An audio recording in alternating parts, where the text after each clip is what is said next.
Editor here. I would like to apologize for the poor audio. It seems that my mic was picking up the wrong source.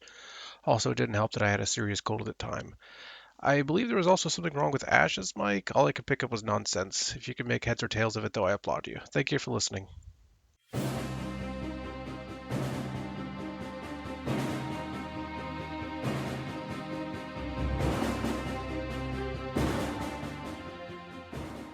Hello, and welcome to the green team of the Legendarium.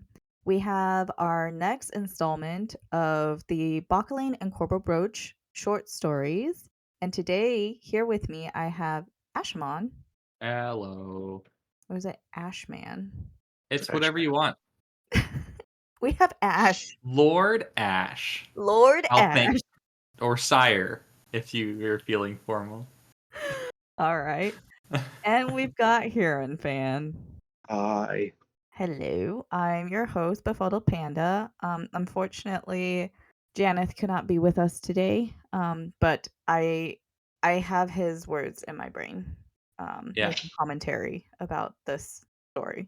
Yes. Just imagine there's more of a positive counterbalance to all of my negative opinions in this episode. All right. Not too much of a preamble.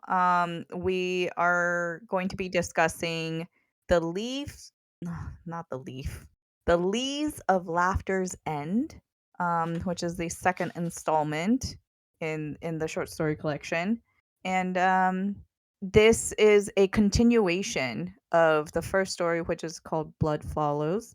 And if you haven't listened to our episode for that, go check it out and then come back.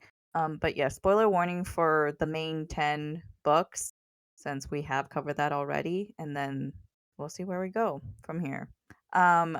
Okay, since Ash, you already alluded to this, how did you find this story? You loved it, didn't you? Well, thank you, Panda. Yes, as I'm sure listeners can tell, this is possibly my favorite Malazan story. I'm throwing my copy of Midnight Tides in the garbage as we speak. Oh no. Um, I'll just reread this over and over again in different orders. Like front to back, back to front, reading only the Every female other word. POVs and then the male POVs and then the flesh monstrosity POVs. Yeah, this wasn't it for me. It's like I was not impressed by Blood Follows, and I think I vastly prefer Blood Follows to this. There's like a couple scenes that I was like, I guess that's kind of funny. I think if Edgar Wright got his hands on this book and adapted a screenplay from it, I think it could be funny. I think he could bring his Shaun of the Dead skills back. Uh-huh. But it just this would have been great to role play. I think in an RPG campaign, but oh, there was just nothing here for me to latch onto. All right. Kieran. Um, I loved it. Like, after Blood Follows, and I said it was quite possibly my least favorite thing that Steve's ever written.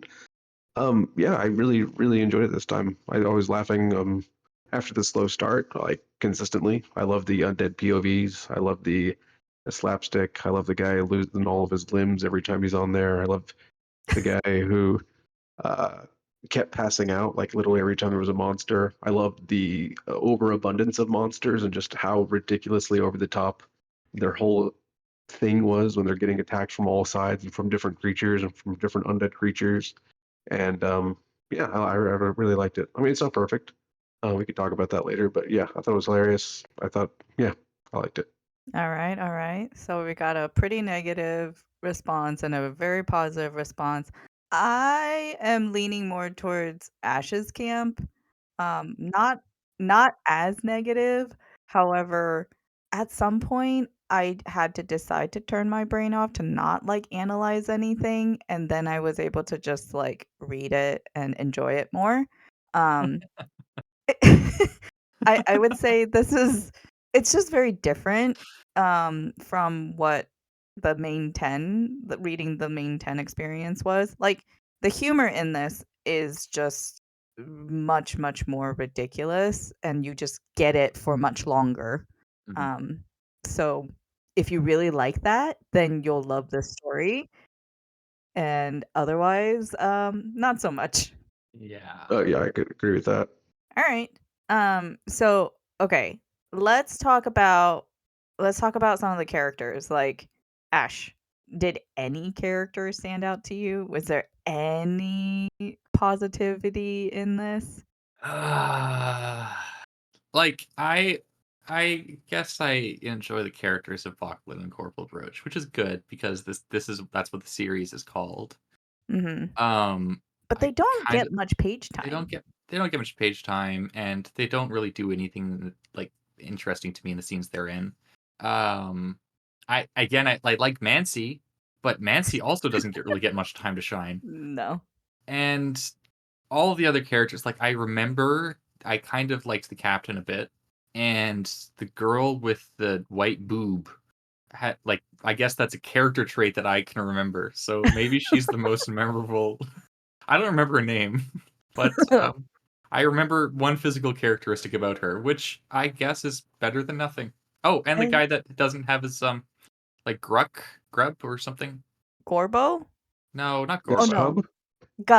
Gust Hub, Yeah, Gus Tub. Yeah, there we go. And the one that I, keeps losing limbs. I'll remember that. Yeah, I was expecting all of his limb losses to be symmetrical after the ears. And I Oh, was disappointed when they weren't. So I guess narrative subversion happened. Um, yes. instead I of losing guess. both his feet, he lost a foot and an eye. Yes. Um, yeah. Hmm. The the lady you were talking about with the white breast is Bird Mott or whatever. It's the third one in that crew of 3. The one Yeah, that gets like half swallowed by the the lich. no, the other one. Oh yeah, the child. The Yeah, child. the He child. Okay, that was a freaky little thing. I liked that freaky little thing a bit. yeah. I was disappointed that it didn't end up doing anything though. Yeah, okay.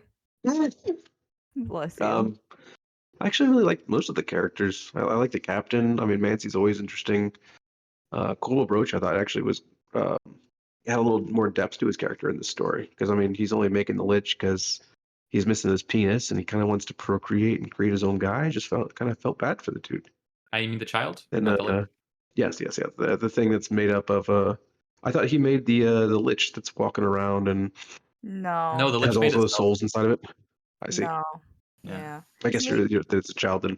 It did get a bit confusing because like, how Erison likes to write, he doesn't start off by telling you, and this character is da da da da da. And he has multiple characters that have similar characteristics. So it can get confusing like, okay, when I'm reading about like all these body parts, which character is it? And that's not something that I was expecting going into this. Like I had to think hard about which character had multiple body parts like this. And this story has so many monsters in it too. They're It just does. coming from everywhere.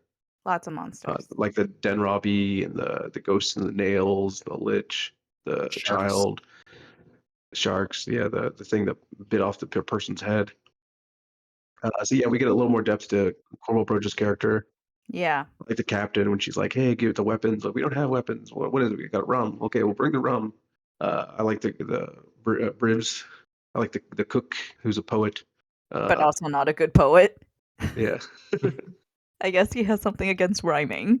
Yeah, I thought that. Oh, and the person who was in the crow's nest, who was like, I don't know if she was the mother or she was possessed by her mother. I think it's like a Was spindle type another kind situation. of Yeah. half monster involved in the story. Sorry. No, I And think what it like, was is a psycho type situation. Yeah. Psychosis. She was definitely No, like Psycho the movie. Oh. Oh. I can see that. Yeah, Yeah. I really like the part where Cora Broach has all of his wards set up, and then sorry, Bauchelain has all of his wards set up, and Cora Broach comes in and just throws them away like with a wave of a hand, so you can see like their power difference and how Yeah. Bauchelain is really kind of worried and really not in his element on the water. Yeah. Well, I learned that Corbo Broach, he walked the Warren of Hood, Hmm. and Hood and him don't get along, which I can understand. No, Hood But doesn't really care much for necromancers, I think. yeah, I get that. He does. Probably not like He Corbel doesn't Broach like. specifically. He likes dead smell. Dead Smell's not really a necromancer. Dead Smell, okay, he's technically a necromancer, but he's doing what Hood wants him to do. He's not like trying. Like he communes with the dead. That's what a necromancer does. I think Dead Smell somehow. Well, he got respect from Hood. Yeah. But that's like one out of however many necromancers are out there. Yeah. I think most people who are necromancers are like not all those good guys. I mean, it's kind of an antithesis to Hood, right? Like they're able to basically bring the people in Hood out of Hood's realm. But back into that's the what real world. Hood is like. When he talks to Dead Smell in the Book of the Fallen, he's like, okay, this is how you're gonna worship me. You're gonna worship me by trying to cheat me, and we're gonna play this game, and you're gonna try to screw me over, and I'm gonna win in the end, but you're gonna put up a good fight.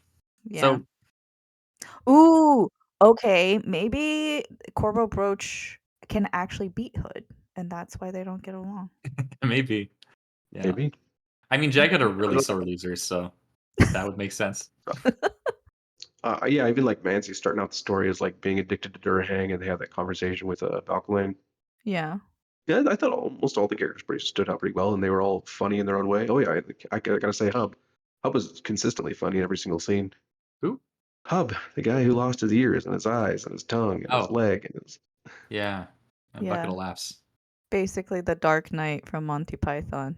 Yeah, the Black Knight, yeah. It's just a flesh wound. I thought there was one particular piece of like kind of bad writing that stood out to me. Yeah. Where it was Bauchelain was like, so Mancy, as you knew when you signed up with us, I summon demons, and Korbal Broach is a necromancer. Yeah. Like a very. Oh, thank you. I didn't know this. Thank you. No, I agree. Yeah. I mean, when I was reading this, like at the beginning, I wasn't really quite sure where the story was gonna go. It seemed like it was gonna be a bit of a like a locked room kind of mystery, like haunted mansion horror comedy thing going on. And then it really devolved into this like full on monster horror that's also comedic. And Ash and I were talking about this before we started recording. It just seemed like this would have been really fun to observe or like be a part of like the actual role playing of it.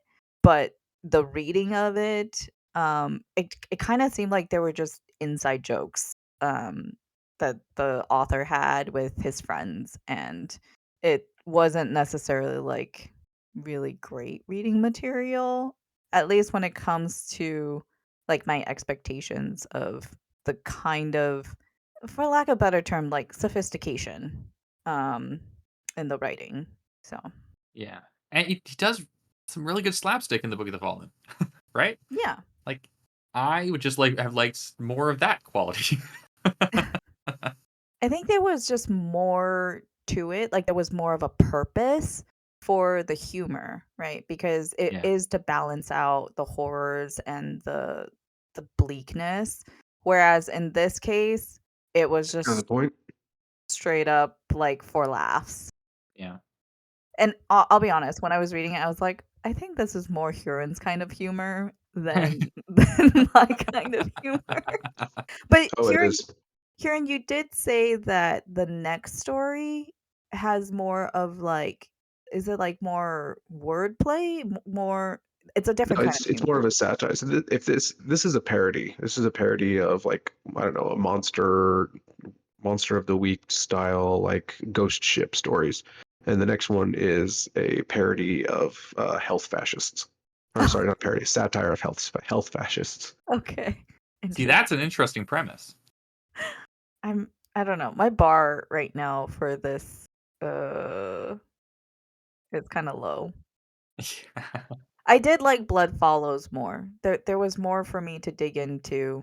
Yeah. And there was a straight man playing a part there, which I mean that's Blood Follows wasn't actually really funny at all, but there was more of a plot, and there was an actual like more of a mystery, even though we already knew a lot about, what the reveals were going to be.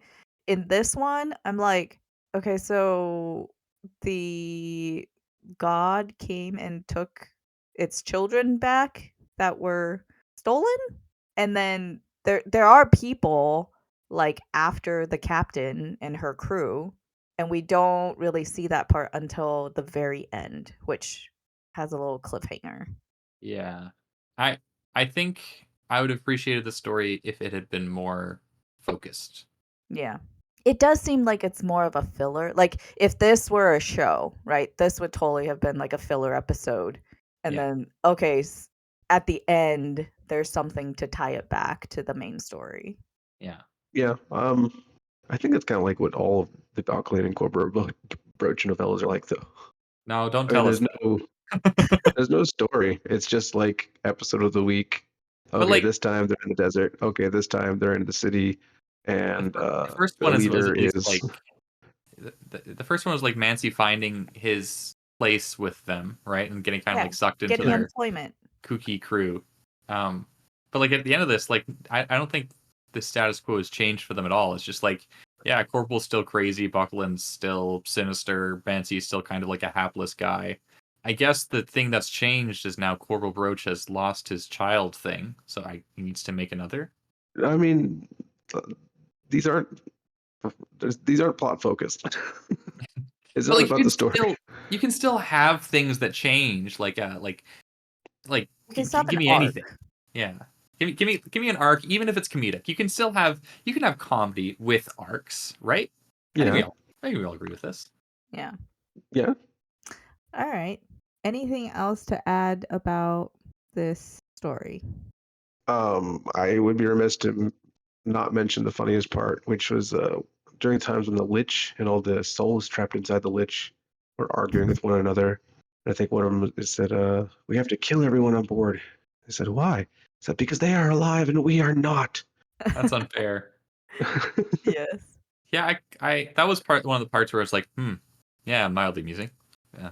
What You're about the terrible. part where they're like, I can smell my other body parts I can smell the nearby? somebody's eating my spleen.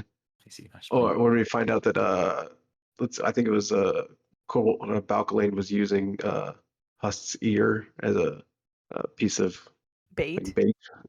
Yes.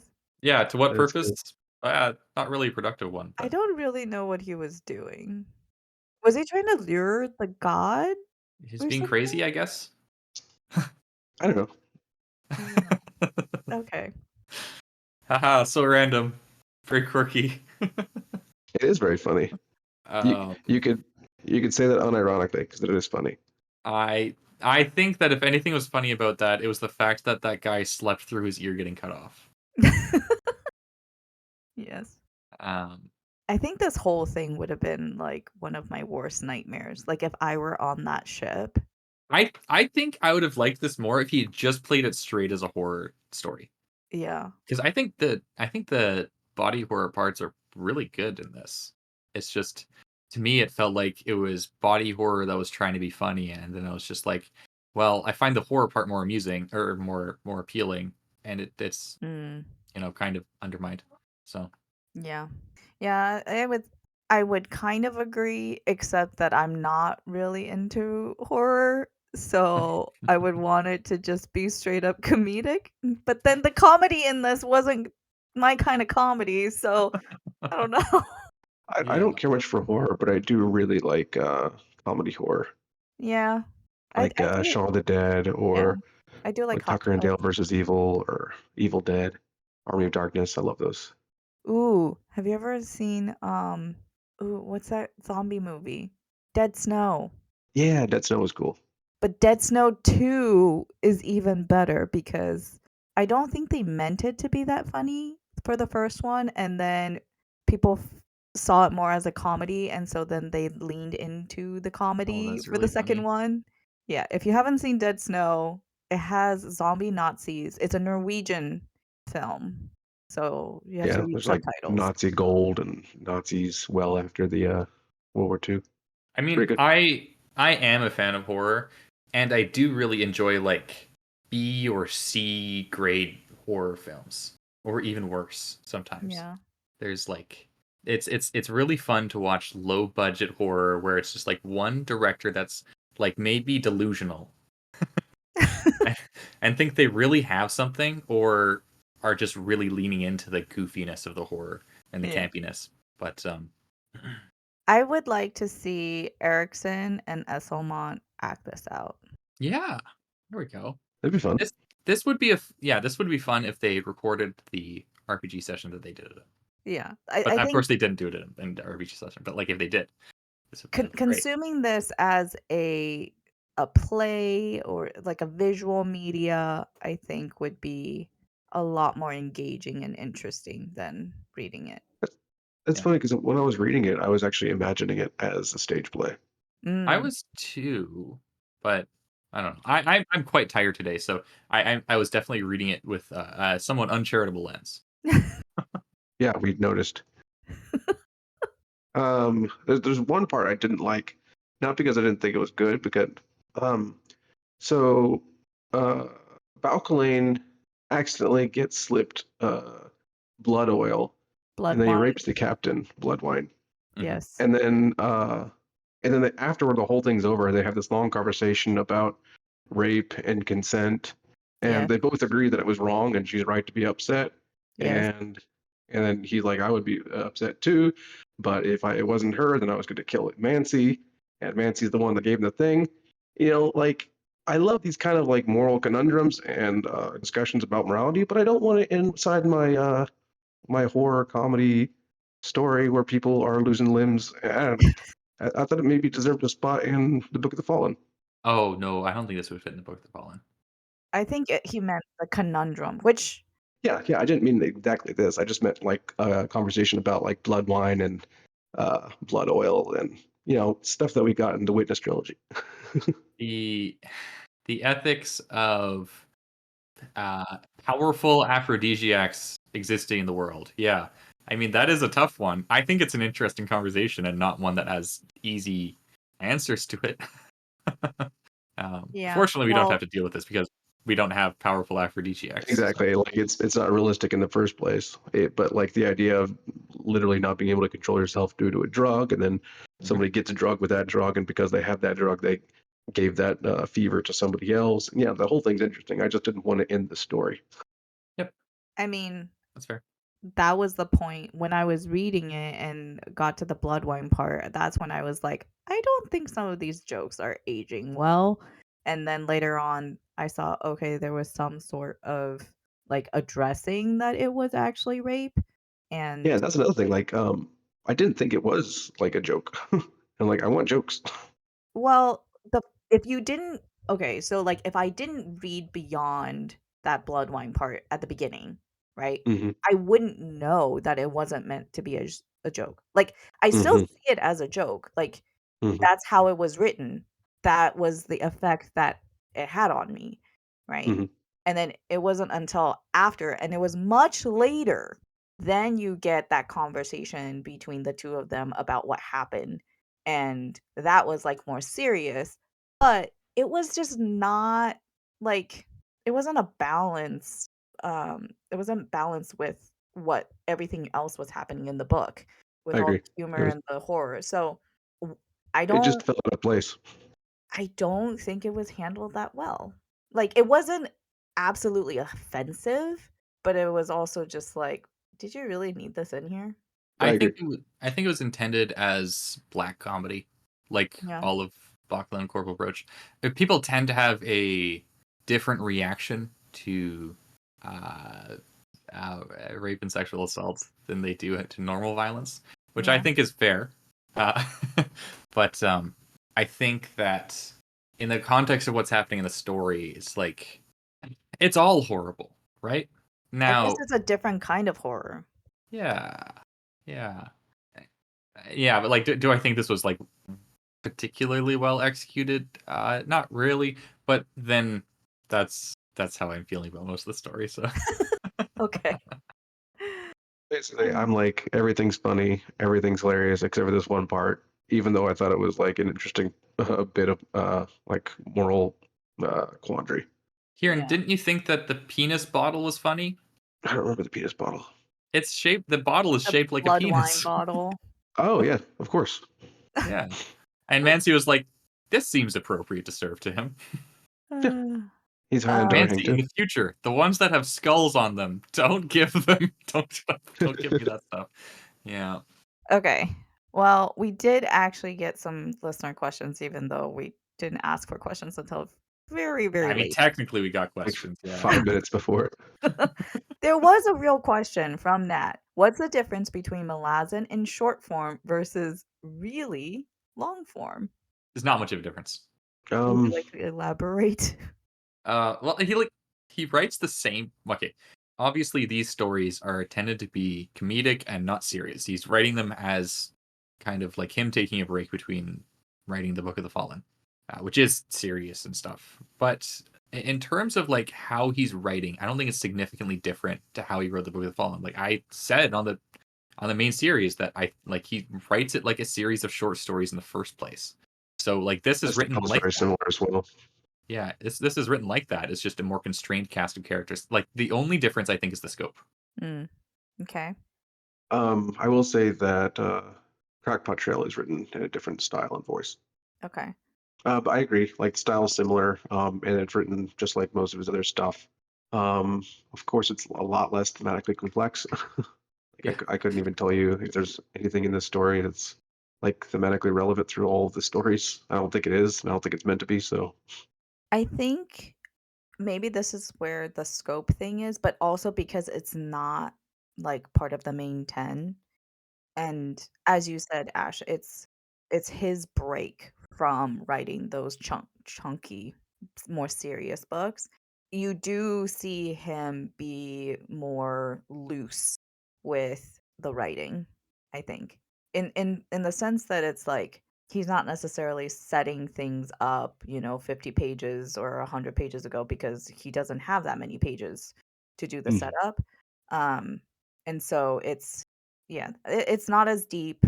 I mean, I think it could be. Like if he wanted to, he totally could make it much deeper, but that's not the purpose of this particular series. And so I think it's not necessarily like his short form versus long form. It's more of what is what is the purpose of the series? Yep, I agree. Because we know he can write. I mean, his essays are a bit lengthy, but they are shorter than the main 10, and we know he can write like impactful in short form. And he essentially inserts like self-contained short stories in the Book of the Fallen in the first place. Like when he like has just Yeah. like this random character who's like in Told the Hounds is like this guy's had kind of a terrible life, and this is this is how he's built it up, and this is how it's kind of all fallen apart, and then the hounds run him over, and that the whole or the thing is like Legendarium 2 pages boy long. in Reaper's Gale. I was referring to the guy in Told the Hounds, but I know. I was just giving another sorry. example. Yeah, yes, sorry. Yeah. Yeah. So I guess it's more of like he can make it as deep as he wants, but he specifically didn't choose to in Mhm. this series. Yeah. Um. Okay. Anything else you guys want to add? Ash is wrong. The story's hilarious. I guess. find it funny that you think that. I find it infuriating that you say that. Oh God. Good. Listeners, which camp are you in? If you've read it, did you find it humorous? Why did you find it humorous? Yeah, And if you please tell me why. and if you didn't find it humorous, do you agree with the points that we've made as to why it wasn't as funny? But we do have another story that we're gonna do, and that is what is that third one? Doing Healthy Dead, right? You know, the Yes, third one is Healthy Dead, yeah. I think the technically the Healthy next Dead. one's in chronology is Worms of Blearmouth. But I'm fine doing Healthy Dead next. Well, we're doing the 3 that are in the bind up for volume 1. So, the Yeah, Healthy which is Dead. I think it's a good story to do next anyway. What is Laughter's End? Oh, that was me reading this book. I hate you so He much. knew. That was a good one. That's a good question, actually. Is that where all laughter ends? It's no longer funny. Yeah. I think it's a death joke. I think it is too. Yeah. The I guess. Lees are the Lee. Lee is the with the strong side of like a leeway. You Isn't know what I'm it the saying? protected Like side? Oh, like in a yes, the storm, protected side. it's the protected side of the tree. It not necessarily stronger. It's just like the Exactly. way the wind isn't like it's the wind isn't. I You think can't it's get also the wind. the side of the ship that's Well, according to this, I just typed in into Google lees meaning. It can also mean the sediment of wine in the barrel or the most worthless part or parts of something. Oh, worthless. Yeah. Oh God, you're seriously the worst. no. Yep. Okay. I have to like if I don't get the enjoyment from reading the book, I have to like extract it somehow, right? And in this case, It's the whole how a bad movie is so bad that it's actually fun. No. Okay, never no, it's mind. not that for this because then I would enjoy it while reading. Yeah, that's true. Yeah. Well, on that note, thanks for joining me, and we'll Yeah. see you next time. Thanks. Bye. Yes. Bye. Bye-bye. Doo-doo-doo.